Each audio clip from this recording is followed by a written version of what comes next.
الحمد للہ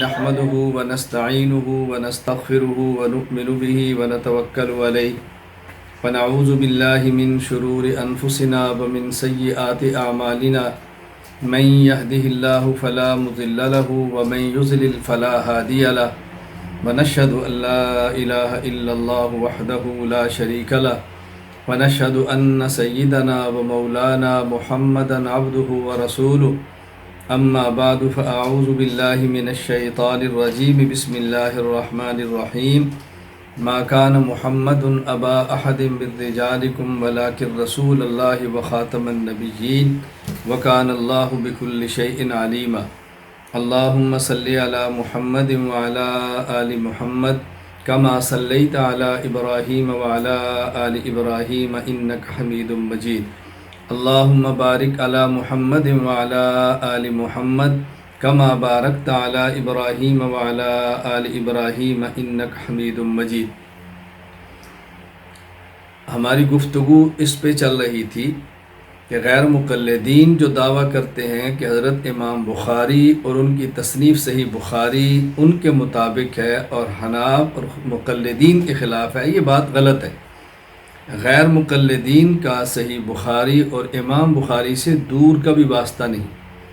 اس پر اس حوالے سے ہماری گفتگو یہ چل رہی تھی کہ ہم چند ایک وہ روایات پیش کرتے ہیں جن کو غیر مقلدین اپنے موقف پر پیش کرتے ہیں، جبکہ وہ ان کے موقف اور ان کے مسائل پر پیش نہیں کی جا سکتی۔ ان کی اغلاط کیا ہیں، کہاں سے دھوکہ لگتا ہے ان کو، اور کہاں سے ہمارے بعض احباب سے جواب نہیں بن پاتا، اس کی وضاحت کر رہے تھے۔ میں نے اس سے قبل آپ کی خدمت میں عرض کیا تھا کہ زیادہ تر غیر مقلدین ان 4 مسائل پہ زور دیتے ہیں اور یہ کہتے ہیں کہ ان کے مسلک کے گویا یہ 4 پھول ہیں۔ نمبر 1، جب نماز پڑھیں تو آپ نے ہاتھ جب اٹھانے ہیں، اس کے بعد آپ نے ہاتھ کہاں باندھنے ہیں، پھر امام کے پیچھے فاتحہ ہے، پھر امام کے پیچھے فاتحہ کے بعد آمین ہے، اور چوتھے نمبر پر چند ایک مقامات پر رفع الیدین کرنا ہے۔ میں سے قبل کی نشست میں 3 مسائل پر بات کر چکا ہوں۔ نمبر 1، ہاتھ ناف کے نیچے مرد کو باندھنے چاہیے اور دائیں ہاتھ کی ہتھیلی بائیں ہاتھ کی پشت پر رکھیں، اپنے انگوٹھے اور چھوٹی انگلی دائیں ہاتھ کے سے بائیں ہاتھ کو گھٹے سے پکڑ کے رکھیں اور دائیں ہاتھ کی 3 انگلیاں یہ بائیں ہاتھ کی کلائی پہ رکھیں یوں اور ناف کے نیچے لے جائیں۔ دوسرا مسئلہ، مقتدی کو امام کے پیچھے قراءت نہیں کرنی چاہیے، نہ ہی سورۃ الفاتحہ اور نہ ہی کوئی اور سورت۔ تیسرا مسئلہ، مقتدی کو ہر حال میں آمین آہستہ کہنی چاہیے اور امام کو بھی ہر نماز میں آمین آہستہ کہنی چاہیے۔ چوتھا مسئلہ ہے رکوع جاتے وقت، رکوع سے اٹھتے وقت اور تیسری رکعت سے کھڑے ہوتے وقت رفع الیدین وہ کرتے ہیں، جبکہ ہم کہتے ہیں کہ نہیں کرنا چاہیے۔ یہاں بنیادی بات سمجھ لیں کہ نماز نمبر 1 2 رکعت والی ہے، جس طرح فجر کی 2 سنت اور فجر کے 2 فرض ہیں۔ نمبر 3 3 رکعت والی ہے، جس طرح کے 3 رکعت وتر ہیں۔ نمبر 4 4 رکعت والی ہے، جس طرح کے ظہر کے فرض ہیں، عصر کے فرض ہیں، عشاء کے فرض ہیں۔ تو یہ نمازیں ہیں 2 رکعت 3 رکعت اور 4 رکعت۔ اب اس کا معنی کہ معمول کے مطابق بڑی سے بڑی نماز وہ 4 رکعت والی ہے۔ 4 رکعت والی نماز میں 28 مقامات ایسے بنتے ہیں جہاں پر رفع الیدین ہو سکتا ہے، اچھی طرح ذہن نشین فرما لیں۔ نمبر 1 4 قیام، جب آپ کھڑے ہوں تو اللہ اکبر، پھر دوسرا قیام، پھر تیسرا اور پھر چوتھا، 4 قیام۔ نمبر 2 4 رکوع، رکوع جائیں اور رکوع سے اٹھیں۔ نمبر 3 8 سجدے میں جائیں اور سجدے سے اٹھیں۔ اب آپ دیکھیں 28 مقامات بنیں گے۔ نمبر 1 4 قیام، یعنی ہر قیام کے شروع میں۔ نمبر 2 4 رکوع، رکوع جاتے وقت اور رکوع سے اٹھتے وقت، یہ 8 بنے، 8 اور 4 12، اور پھر 8 سجدہ میں جائیں اور سجدے سے پھر اٹھیں تو 16 اور 12 یہ 28 بنیں گے۔ تو 28 مقامات بنتے ہیں۔ ہمارا اہل سنت والجماعت احناف کا موقف یہ ہے کہ صرف ایک مقام شروع میں رفع الیدین کرنا ہے اور باقی مقامات پر نہیں کرنا۔ غیر مقلدین کا موقف یہ ہے کہ 4 رکعت والی نماز میں 10 مقامات پر کرنا ہے، 18 مقامات پہ نہیں کرنا۔ کیا مطلب؟ نمبر 1 پہلی رکعت کے شروع میں کرنا ہے، نمبر 2 رکوع جائیں اور رکوع سے اٹھے کریں تو چونکہ 4 رکوع ہیں تو 8 مرتبہ بنے گا، 4 مرتبہ جانا، 4 مرتبہ اٹھنا، 9 ہو گئے، اور جب تیسری رکعت کے لیے کھڑے ہوں گے تو پھر کریں گے، 10 مقامات ہو گئے۔ تو 28 مقامات پہ 10 کے کرنے کے قائل ہیں، 18 کے نہ کرنے کے قائل ہیں۔ ہم اہل سنت والجماعت احناف ایک مقام پہ کرنے کے قائل ہیں، باقی پوری نماز میں 27 مقامات یعنی کسی مقام پر بھی کرنے کے قائل نہیں۔ اب غیر مقلدین کو نمبر 1 ایسی دلیل پیش کرنی چاہیے کہ جس میں 18 مقامات کی نفی ہو، 10 کا اثبات ہو، یعنی 10 جگہ پر کرنا ہو، 18 جگہ پر نہ کرنا ہو۔ نمبر 2 یہ 10 مقامات جو غیر مقلدین کرتے ہیں، ہم اس کے قائل ہیں کہ ان مقامات پر کرنا رسول اللہ صلی اللہ علیہ وسلم سے ثابت ہے۔ اختلاف یہ ہے کہ وہ کہتے ہیں کہ رسول اللہ صلی اللہ علیہ وسلم نے ہمیشہ فرمایا، مواظبت فرمائی، دوامن فرمایا۔ ہم کہتے ہیں ہمیشہ نہیں فرمایا، کیا اور چھوڑ دیا۔ اب غیر مقلدین کو ایسی حدیث پیش کرنی پڑے گی کہ جس میں ہمیشہ کرنے کا ذکر ہو، دوام ہو۔ نمبر 3 ہم کہتے ہیں کہ رفع الیدین نہ کرنا سنت ہے، اگر کسی نے کر لیا ان مقامات پہ تو خلاف سنت ہوگا، نماز ہو جائے گی۔ وہ کہتے ہیں کہ رفع الیدین کرنا ضروری ہے اور زور اس بات پہ لگاتے ہیں کہ اگر نہ کریں تو نماز ہی نہیں ہوتی۔ جھگڑے، مناظرے، سب کچھ کیا جا رہا ہے۔ پھر چوتھی بات، غیر مقلدین ہمیشہ کہتے ہیں ہم اللہ کے رسول کے حوالے کسی کی بات کو مانتے ہی نہیں، تو پھر ان کو ایسی حدیث پیش کرنی پڑے گی جس کی صحت بھی قرآن یا حدیث سے ثابت کرے، یہ ان کے اختیار میں نہیں ہے۔ تو ان چیزوں کو سامنے رکھتے ہوئے جب آپ احادیث پہ غور کریں گے تو آپ کو احساس ہوگا کہ غیر مقلدین کے موقع پر رفع الیدین کرنے کی کوئی دلیل موجود نہیں، خصوصاً صحیح بخاری میں۔ آپ دیکھیں صحیح بخاری میں حضرت امام بخاری رحمہ اللہ تعالی نے 5 روایات ذکر فرمائی ہیں۔ 4 روایات عبداللہ بن عمر رضی اللہ عنہما سے اور 1 روایت مالک بن حویرث رضی اللہ تعالیٰ عنہ سے کہ رسول اکرم صلی اللہ علیہ وسلم نے شروع میں رفع الیدین فرمایا، رکوع سے جاتے رکوع سے اٹھتے فرمایا، اور 1 روایت لائے کہ جب تیسری رکعت کے لیے اٹھے تو آپ نے پھر بھی رفع الیدین فرمایا۔ اب یہ 5 روایات حضرت امام بخاری رحمہ اللہ علیہ ہیں، تو ذرا اچھی طرح بات سمجھیں۔ یہ 5 روایات غیر مقلدین کی دلیل کیوں نہیں بنتی؟ دلائل کیوں نہیں بنتے؟ وجہ نمبر 1 ان میں 10 مرتبہ کا ثبوت اور 18 کی نفی ایسا ہرگز نہیں۔ دیکھیں ہم جب توحید کے قائل ہوتے ہیں تو 2 چیزوں کے قائل ہیں۔ نمبر 1 اللہ کو مانتے ہیں، نمبر 2 اللہ کے علاوہ کسی کو نہیں مانتے۔ تو ہم کلمہ پیش کرتے ہیں لا الہ الا اللہ، جس میں ایک اللہ کا اثبات ہے، باقی تمام الہ کی نفی ہے۔ تو غیر مقلدین ایک حدیث پیش کریں کہ جس میں 10 کا اثبات اور 18 کی نفی ہو، جبکہ ان 5 روایات میں 18 کی نفی کہیں بھی موجود نہیں۔ نمبر 2 غیر مقلدین کہتے ہیں کہ رسول اللہ صلی اللہ علیہ وسلم نے ہمیشہ فرمایا، ان کا موقف یہ ہے، جبکہ ان روایات میں ہمیشہ کرنے کا کہیں بھی ذکر موجود نہیں، اس لیے غیر مقلدین کی یہ دلیل نہیں بن سکتی۔ نمبر 3 غیر مقلدین کا اصرار ہوتا ہے کہ جو رفع الیدین کے بغیر نماز پڑھے گویا اس کی نماز نہیں ہوتی، ایسا حکم یہاں پر قطعاً موجود نہیں۔ پھر وہ کہتے ہیں کہ ہم اللہ کے رسول کے علاوہ کسی کی بات نہیں مانتے، تو کیا اس کی صحت حدیث کی وہ قرآن یا آیت حدیث سے پیش کریں گے؟ ایسا ہرگز ممکن نہیں۔ بہرحال یہ غیر مقلدین کی دلیل نہیں بن سکتی۔ اس کی وجہ نمبر 1 یہاں پہ 10 کا اثبات اور 18 کی نفی نہیں، نمبر 2 سے ہمیشہ اور دوام نہیں۔ یہ بنیادی باتیں ہیں۔ اگر کوئی غیر مقلد کہہ بھی دے کہ ہم تو فرض واجب نہیں کہتے تو ٹھیک ہے، نہ کہیں۔ یہ 2 باتیں تو ان کے سامنے ہیں جو ان کو بتانی پڑے گی۔ دوسرا جواب، حضرت عبداللہ بن عمر اور حضرت مالک بن حویرث رضی اللہ تعالی عنہم خود ان حضرات سے جس طرح رفع الیدین ان مقامات کی کرنا ثابت ہے، ان کے علاوہ دیگر مقامات کی کرنا بھی ثابت ہے۔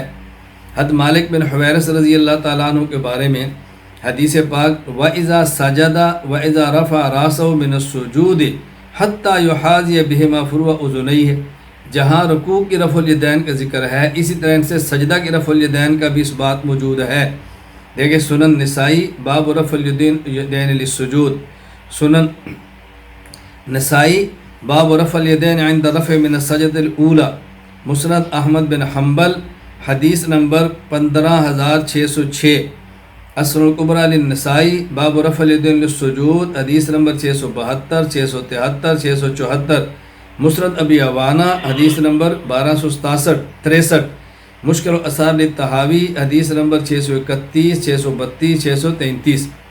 تو مالک بن حویرث رضی اللہ تعالیٰ عنہ سے جس طرح رکوع کی ثابت ہے سجدہ کی بھی ثابت ہے، حضرت عبداللہ بن عمر رضی اللہ تعالیٰ عنہما سے جس طرح رکوع کے رفع الیدین ثابت ہے سجدہ کی بھی ثابت ہے۔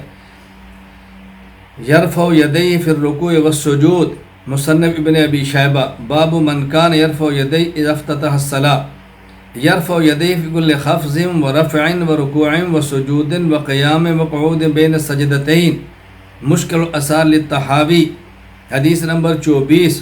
تو یہاں رکوع سجدہ کے علاوہ ہر اس مقام پر جب اٹھنے اور بیٹھنے کا اونچے نیچے کا ذکر ہے رفع الیدین کا ذکر ہے۔ انہ کان یرفع یدیہ اذا رکع و اذا سجد، جزء رفع الیدین للبخاری حدیث نمبر 83، الموجز الاوسط للطبرانی حدیث نمبر 71۔ تو اگر حضرت عبداللہ بن عمر حضرت مالک بن حویرث رضی اللہ عنہم سے رکوع کی رفع الیدین ثابت ہے تو ان سے سجدہ کی بھی ثابت ہے، لیکن آپ سجدہ کی کرنے کے لیے قائل نہیں۔ اچھا، حضرت عبداللہ بن عمر رضی اللہ تعالی عنہما سے جس طرح رکوع کی رفع الیدین ثابت ہے اس طرح سجدہ کی بھی ثابت ہے، اور عجیب بات یہ کہ عبداللہ بن عمر رضی اللہ تعالی عنہما سے رفع الیدین نہ کرنا بھی ثابت ہے۔ دیکھیں مسند الحمیدی حدیث نمبر 614، مسند ابی عوانہ حدیث نمبر مسند ابی عوانہ باب بیان افتتاح الصلاۃ، روى الامام ابو بکر عبداللہ بن الزبیر الحمیدی قال حدثنا سفیان قال حدثنا الزہری قال اخبرنی سالم بن عبد اللہ عن ابیہ قال رأیت رسول اللہ صلی اللہ علیہ وسلم اذا افتتح الصلاۃ رفع یدیہ حذو منکبیہ وَإِذَا أَرَادَ أَن يَرْكَعَ وَبَعْدَ مَا يَرْفَعُ رَأْسَهُ مِنَ الرُّكُوعِ فَلَا يَرْفَعُ وَلَا بَيْنَ السَّجْدَتَيْنِ، کہ نبی کریم صلی اللہ علیہ وسلم رکوع جب اٹھتے تو رفع الیدین نہیں فرماتے تھے، سجدہ بھی نہیں فرماتے۔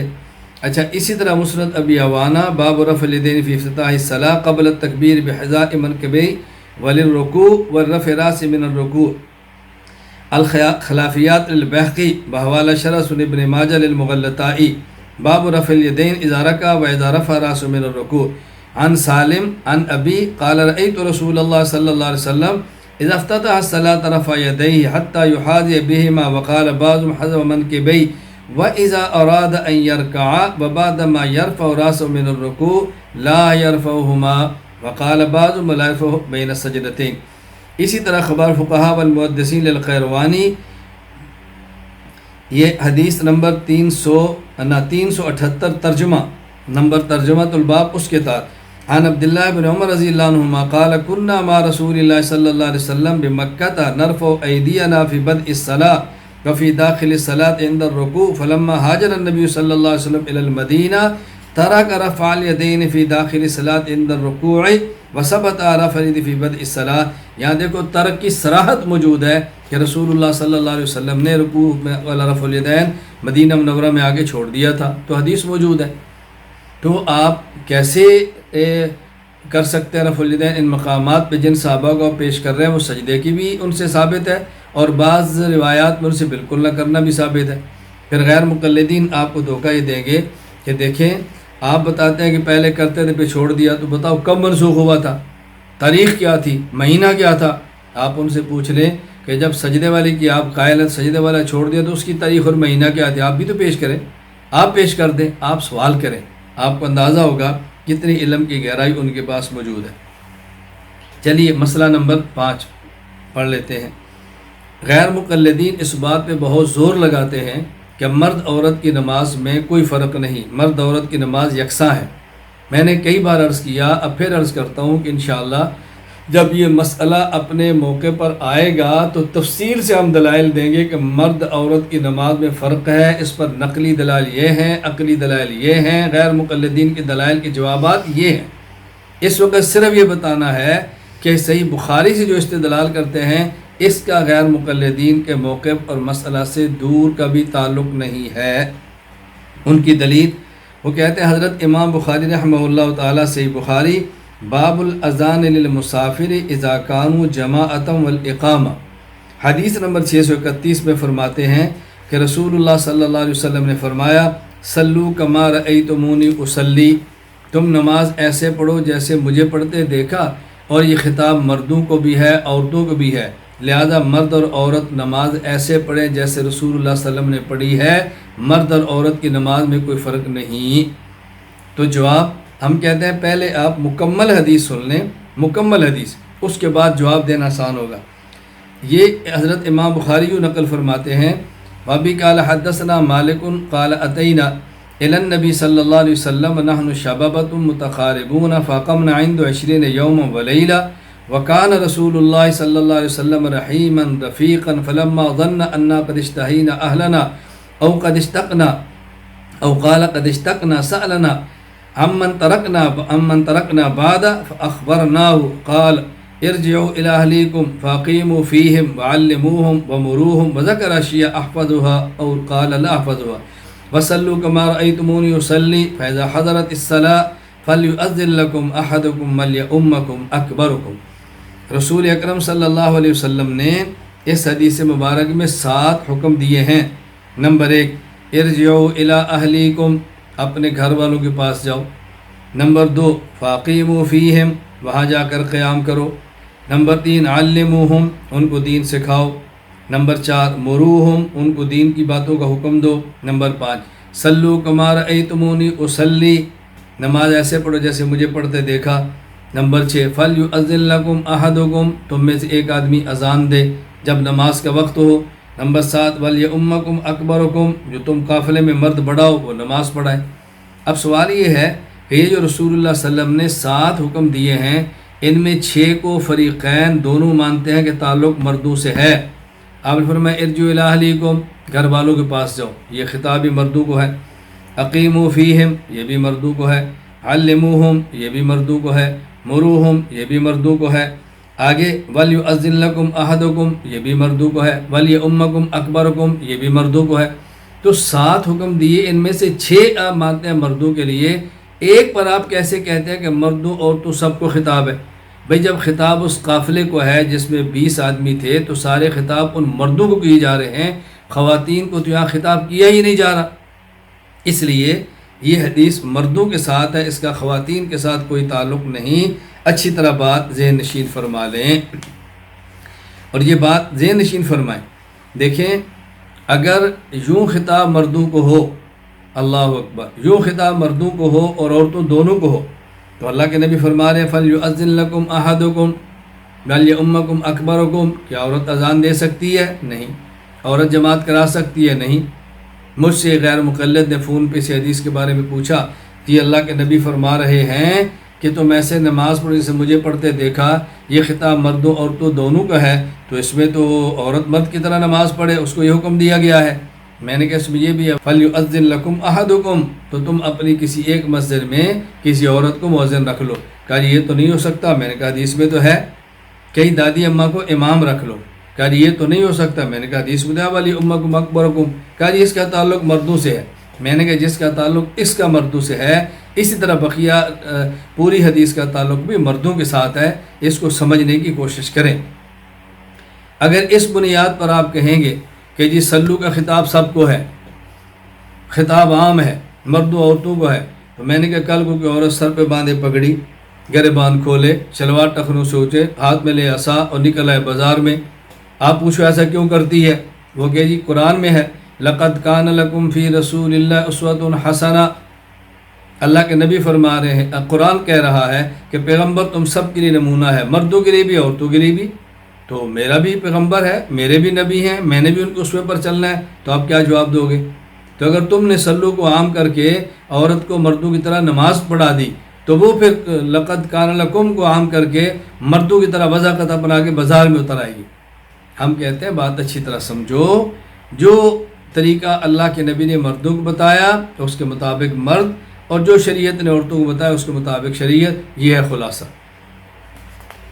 اسی طرح وہ دوسری حدیث پیش کرتے ہیں غیر مقلدین، وہ کہتے ہیں کہ صحیح بخاری باب سنت الجلوس فی التشہد، وکانت ام الدرداء تجلس فی صلاتها جلسۃ الرجل وکانت فقیہا، حضرت ام درداء رضی اللہ تعالیٰ عنہ نماز میں تشہد کی حالت میں ایسے بیٹھتی قاعدہ میں جیسے مرد بیٹھتا ہے۔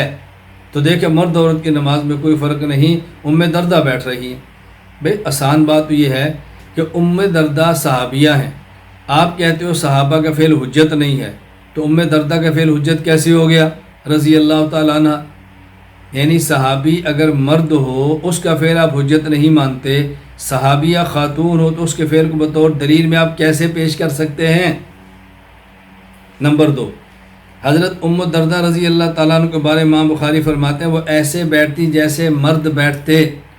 یہ ایسے جیسے مرد کہنا اس بات کی دلیل ہے کہ مردوں کا تشہد میں بیٹھنے کا طریقہ اور ہے۔ جس طرح آپ کسی کا مہمان جائیں اور وہاں ان کا کوئی بچہ ہو اور اس کی آواز عورتوں کی طرح ہو اور وہ آپ سے کہ دعا فرمائے ہمارا بیٹا ہے لیکن باتیں لڑکیوں کی طرح کرتا ہے، اب اس کا معنی یہی ہے نا کہ لڑکوں اور لڑکیوں کے بات کرنے کا طریقہ الگ ہے۔ کوئی شخص کہ جی ہمارے یہاں دیکھے بیٹی ہے لیکن یہ اس کا مزاج ایسا ہے کہ مردوں کی طرح چلتی ہے، اس کا معنی کہ لڑکیوں کے چلنے کا طریقہ الگ ہے، تبھی کہہ رہے ہیں نا وہ عقل مندو، محاورات بھی کوئی چیز ہوتی ہے، عرف بھی کوئی چیز ہوتا ہے، ماحول بھی کوئی چیز ہوتا ہے، جس کو سمجھیں تو حدیث اور آیات کو سمجھنا آسان ہوتا ہے کس ماحول میں بات کی جا رہی ہے۔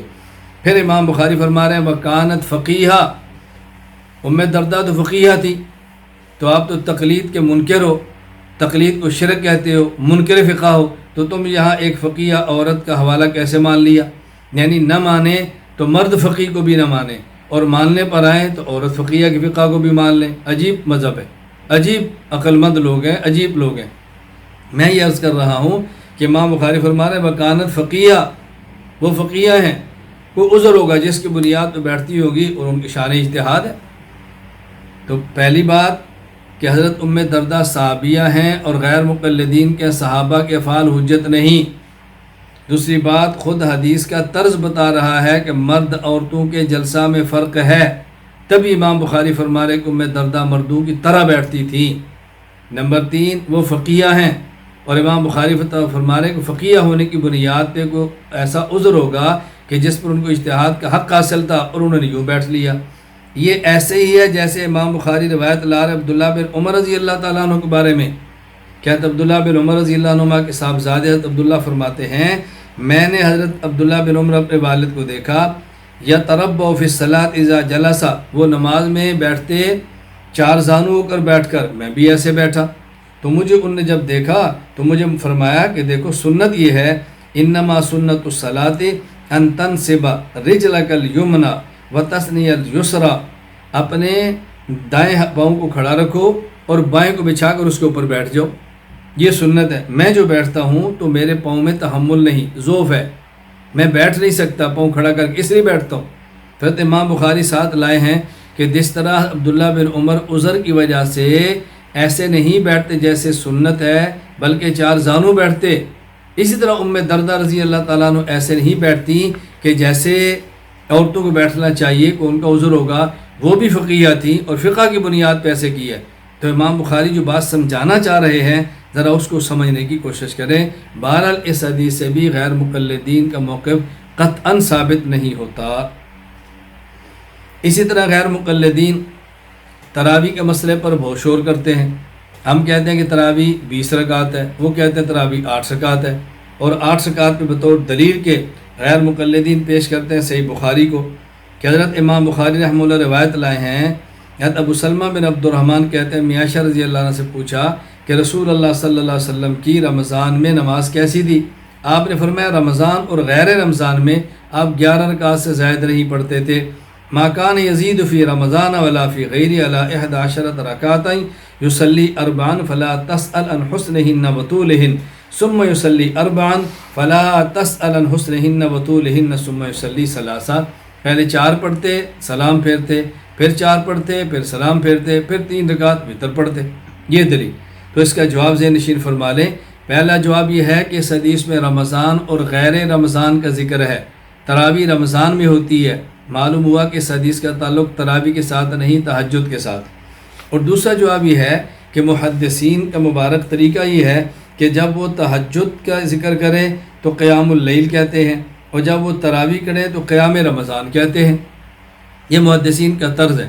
دیکھیں صحیح بخاری تہجد باب فضل قیام اللیل، تراویح باب فضل من قام رمضان، صحیح مسلم تہجد باب صلاۃ اللیل، تراویح باب ترغیب فی قیام رمضان وهو التراویح، سنن ابی داود تہجد باب فی صلاۃ اللیل، تراویح باب قیام شہر رمضان، سنن ترمذی تہجد باب فی فضل صلاۃ اللیل، تراویح باب ما جاء فی قیام شہر رمضان، سنن نسائی تہجد کتاب قیام اللیل، تراویح ثواب من قام وصام، موطا امام مالک تہجد باب فی صلاۃ اللیل، تراویح باب فی قیام رمضان، موطا امام محمد تہجد باب فی صلاۃ اللیل، تراویح باب قیام شہر رمضان، مشکات المصابیح تہجد باب فی صلاۃ اللیل، تراویح باب قیام شہر رمضان، صحیح ریاض الصالحین تہجد باب فضل قیام اللیل، تراویح باب استحباب قیام رمضان وهو التراویح،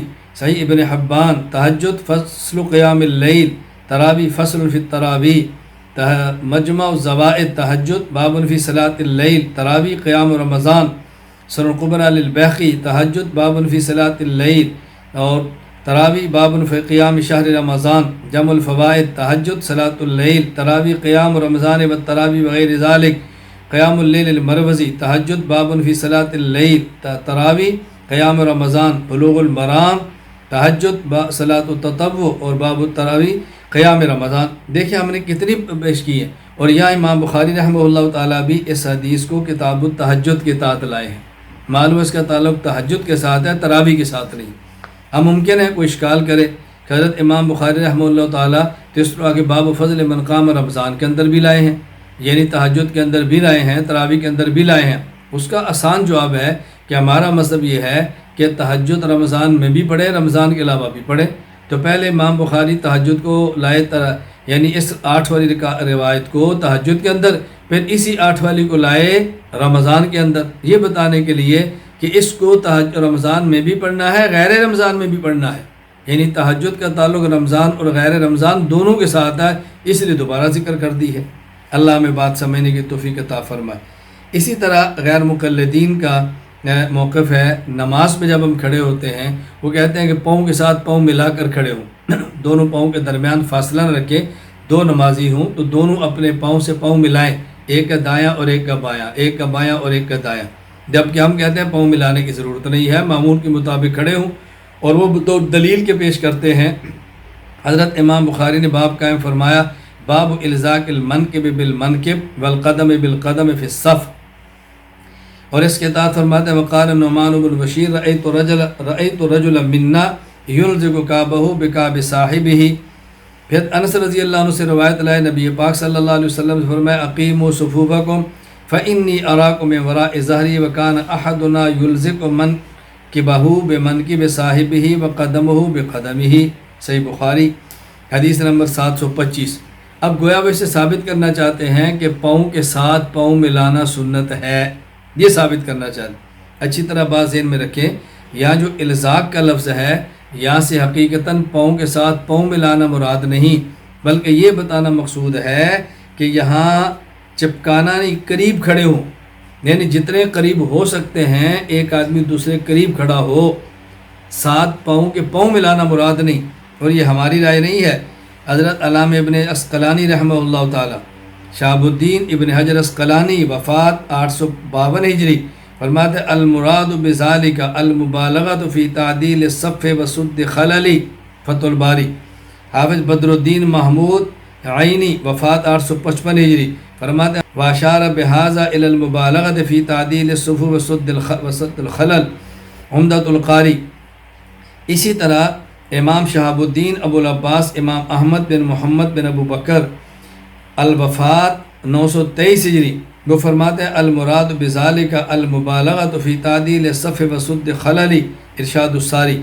علامہ سید محمد انور شاہ کشمیری خاتم المحدثین وفات 1352 ہجری، فرماتے ہیں المراد قال الحافظ المراد بذالک المبالغۃ فی تعدیل الصف وسد خلل، قلت وهو المراد عند الفقهاء الاربعہ ای اللہ یترک فی البین فرجۃ تصع فیہا ثالث، تو یہ ہماری رائے نہیں ہے، اکابرین امت کی رائے ہے۔ باقی یہ بات اچھی طرح سمجھیں کہ اگر اس کا یہی معنی ہو جو غیر مقلد لیتے ہیں تو آپ ذرا ٹخنے سے ٹخنا ملا کر دکھائیں۔ حدیث پاک میں تو قدم کے ساتھ قدم بھی ہے، ٹخنے کے ساتھ ٹخنا بھی ہے۔ آپ کھڑے ہوں گے پاؤں سے پاؤں ملائیں گے، لیکن ٹخنا ملائیں گے تو ایسے ہوں گے نا، ٹخنے کے ساتھ اب ٹخنا کیسے ملائیں گے؟ پھر حدیث پاک میں جہاں ٹخنے کا ذکر ہے وہاں قدم کا ذکر ہے، اور وہاں دیگر روایات میں گھٹنے کا ذکر بھی ہے۔ مثلا سنن ابی داؤد باب تسویۃ الصفوف، حضرت نعمان بن بشیر فرماتے ہیں رأیت الرجل یلزق منکبہ بمنکب صاحبہ ورکبتہ برکبت صاحبہ وکعبہ بکعبہ، میں دیکھتا کہ آدمی اپنے کندھے کو کندھے سے، گھٹنے کو گھٹنے سے، ٹخنے کو ٹخنے سے۔ آپ بتائیں کیا یہ ممکن ہے؟ کیا ممکن ہے ایک کا اوپر ایک کا نیچے؟ آپ کیسے ملائیں گے؟ گھٹنے سے گھٹنا کیسے ملائیں گے؟ اور اگر بالکل مساوی قد میں ہو تو دو بندے کھڑے کریں اور ملا کر دکھائیں، ٹخنے سے ٹخنا، گھٹنے سے گھٹنا، کندھے سے کندھا، تو آپ کو سمجھ آ جائے کہ کیسے ممکن ہے۔ بات اس حدیث کا مطلب یہ نہیں، اس حدیث کا مطلب یہ ہے کہ صف برابر ہو، کندھے کے برابر کندھا ہو اور گھٹنے کے برابر گھٹنا ہو، ٹخنے کے برابر ٹخنا ہو، یعنی برابر کھڑے ہو، آگے نیچے نہ کھڑے ہو، آگے پیچھے نہ ہو، اور اسی طرح مل کے کھڑے ہو، درمیان میں فاصلہ نہ ہو۔ حدیث کا مفہوم یہ ہے، لیکن فہم کے لیے عقل چاہیے، فہم کے لیے عقل چاہیے۔ میں واقعہ سنایا کرتا ہوں کہ مجھے جلسے میں ایک چٹ آئی، حضرت ہمارے ہاں غیر مقلدین ہیں جو نماز پڑھتے ہیں اور ننگے سر پڑھتے ہیں، تو کوئی دلیل پیش کریں کہ وہ ٹوپی یا رومال پہن کے نماز پڑھیں۔ میں نے کہا دلیل نہیں، میں دعا مانگتا ہوں اللہ تعالیٰ ان کو عقل عطا فرمائے۔ کہا جی ہم دلیل مانگتے ہیں، آپ دعا دیتے ہیں۔ میں نے کہا اس لیے دیکھو، کوئی بھی شخص اپنے پاس پرس وہ رکھتا ہے، بٹوا وہ رکھتا ہے کہ جس کے پاس پیسے ہوں، جس کے پاس پیسے ہی نہیں اس کو بٹوا یا پرس کی ضرورت کیا ہے؟ تو جب دماغ عقل ہوگی تو اس کی حفاظت کے لیے ٹوپی اور پگڑی بھی چاہیے، اور جب کسی کے پاس یہ نہیں ہے عقل تو وہ ٹوپی اور پگڑی کہاں سے باندھے گا؟ اس لیے میں دعا کرتا ہوں کہ اللہ تعالیٰ ان کو عقل عطا فرمائے، اللہ تعالیٰ فہم عطا فرمائے۔ وآخر دعوانا ان الحمد للہ رب العالمین۔